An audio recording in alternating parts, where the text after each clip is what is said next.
Two Dhaka central ইউনিভার্সিটির অধ্যাদেশ জারি এখনো হয়নি, যার ফলে আজকে আমরা শিক্ষা ভবনের অভিমুখে অবস্থান কর্মসূচি দিতে বাধ্য হয়েছি এবং আমাদের যে লেখাধিক শিক্ষার্থী তাদের পরিচয়হীনতায় ভুগছেন এবং 24-25 সেশনের যে ক্লাস শুরু হয়নি এখনো, তাদের মোটামুটি একটি সেশন জটে তারা পড়ে গেছেন, যার ফলে আজকে আমরা শিক্ষা ভবনের অভিমুখে অবস্থান কর্মসূচি করছি যেন অধ্যাদেশটা আমাদের অতি শীঘ্রই দিয়ে দেওয়া হয় এবং আমাদের এই পরিচয়হীনতার জীবন থেকে যেন আমরা মুক্তি পাই।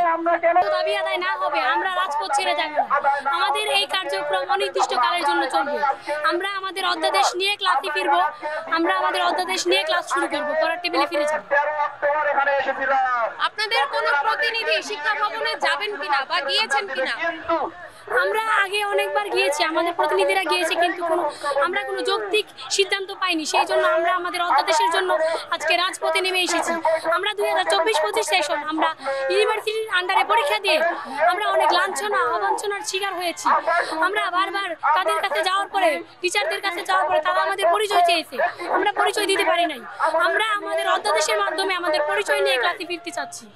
ওই সময় বলছিল যে আমরা যখন পরীক্ষার পরে ক্লাসে যাব তখন এটা সেন্ট্রাল হবে। বারবার আমাদের ক্লাসের ডেট চেঞ্জ করা হচ্ছে, আমরা বারবার ক্লাসে যেতে চাচ্ছি, টিচার আমাদের ক্লাস নিচ্ছে না, বলছে যে তোমরা সেন্ট্রালি স্টুডেন্ট, তোমরা সেন্ট্রালি গিয়ে ক্লাস করো। এমন করে আমাদের লাইফ থেকে প্রায় একটা বছর নষ্ট হয়ে গেছে। অন্যান্য ইউনিভার্সিটি ডাবি জাবি রাবি এমনকি জাতীয় ইউনিভার্সিটিতে ক্লাস শুরু হয়ে যাবে, কিন্তু আমাদের এখনো ক্লাসেই নেওয়া হচ্ছে না। এটার একটা যৌক্তিক বিচার চাই আমরা। আমাদের দ্রুত অধ্যাদেশ জারি করা চাই। ইনশাআল্লাহ আজকেই আমরা অধ্যাদেশ পাবো ইনশাআল্লাহ। পর্যন্ত বসবো বা কি করবো এর কোনো ধরাবাঁধা নিয়ম নেই। আমাদের যদি অধ্যাদেশকে এখনই বলে যে ঠিক আছে তোমাদের অধ্যাদেশ রাষ্ট্রপতি দ্বারা আমরা জারি করে দিব, আমরা এখনই উঠে যাব, কিন্তু এটা যতক্ষণ পর্যন্ত না হয় আমরা প্রতিজ্ঞাবদ্ধ হয়ে এসেছি যে আমরা এখানে অবস্থান করব।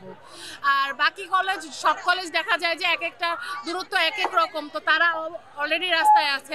আপনারা দেখতে পাচ্ছেন তিতুমির এসে পড়ছে, কবি নজরুল, সৌরভ, ইডেন, মোটামুটি সবাই চলে এসেছে। তো আরো যারা আসতেছে, যারা বিচ্ছিন্নভাবে আসছে তারা অলরেডি রাস্তায় তারা আসতেছে, এসে পড়তেছে। মূল কথা হলো আমাদের দাবি একটাই, শিক্ষার্থীরা আজকে এখানে একটা মাত্র কারণে অবস্থান করছি, অধ্যাদেশ জারি না হওয়া পর্যন্ত আমরা এখান থেকে প্রস্থান করব।